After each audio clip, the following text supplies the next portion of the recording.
Welcome to Reread, where I'm rereading through the expanded universe in chronological order, and I'm going through the Jedi Apprentice series. This time I'm talking about Book 4, Mark of the Crown by Hugh Watson.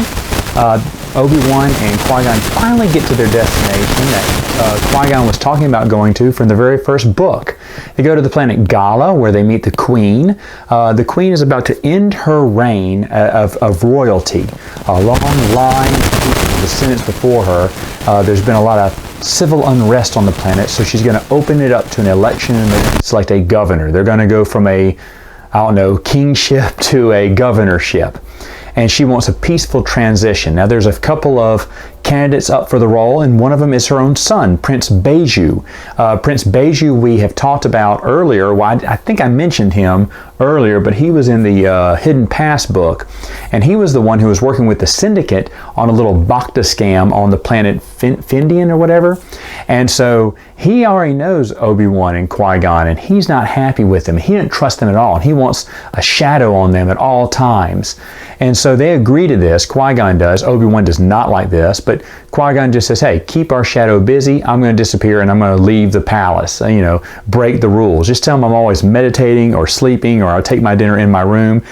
Just make up excuses and I'll be back. Now, what happens is when the Queen accepts them and they into her throne room, she basically tells them what happened. The king passed away on his deathbed. He told the Queen that he actually was married right before her, and he married one of the Hill people, and they had a daughter who is now the leader of the Hill people, and that she is actually the rightful heir to the throne and not their son.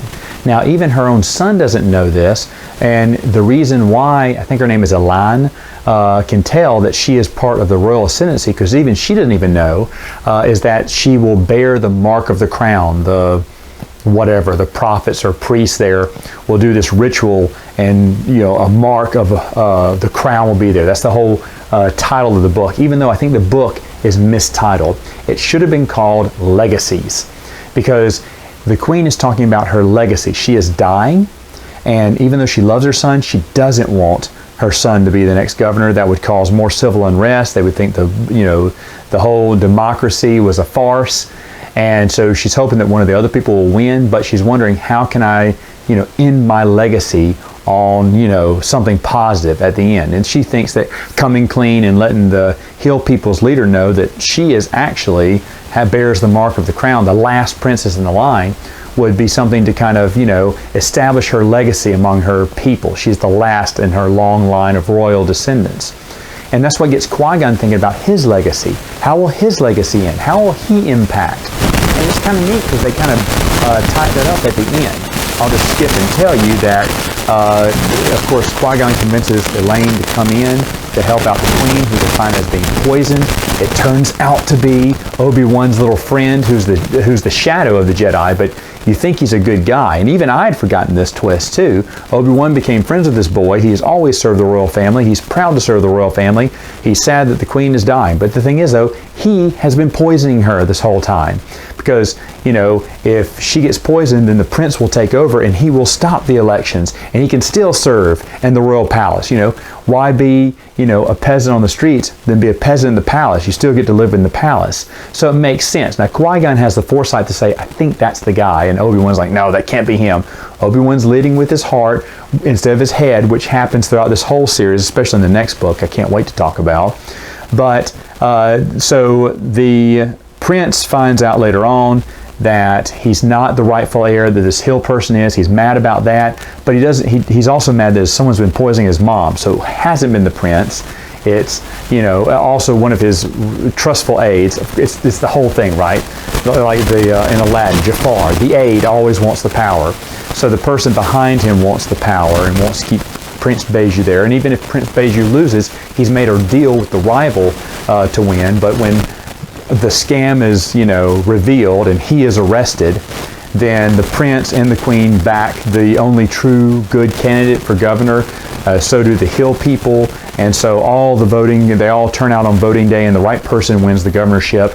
And so now the Queen can rightfully retire, and so can her son, and be private citizens. Qui-Gon mentions to her about his legacy, and he's been thinking about how to establish his legacy as well. And he thinks, well, you know what? training Obi-Wan, I foresee a great future with him, and maybe my legacy will continue on through Obi-Wan, and who knows what else could be out there. Now he's talking about Anakin, right? But we don't know. Qui-Gon doesn't know that, but he thinks there could be something out there to establish his legacy. And so that's why I think it should have been called Legacies instead of Mark of the Crown.